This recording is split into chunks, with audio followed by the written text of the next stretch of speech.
Now that you've seen the listening areas in sequence, focus on the heart sounds in each area.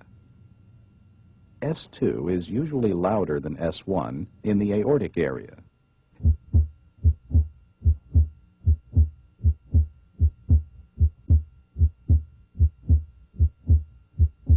Please breathe deeper than normal. S2 is usually louder in the pulmonic area also. Note the late inspiratory splitting of S2. Its first component, A2, is aortic. Its second component, P2, comes from pulmonic valve closure.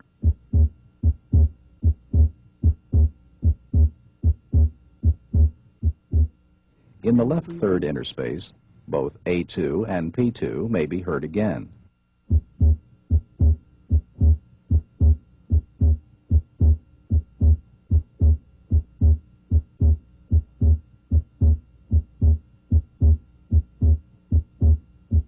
You may breathe normal now.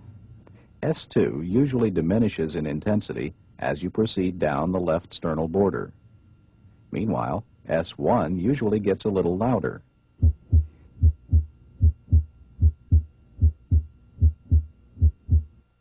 In the tricuspid area, S1 may sound split.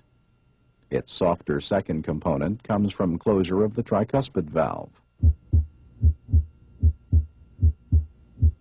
Here at the mitral area, S1 is usually louder than S2.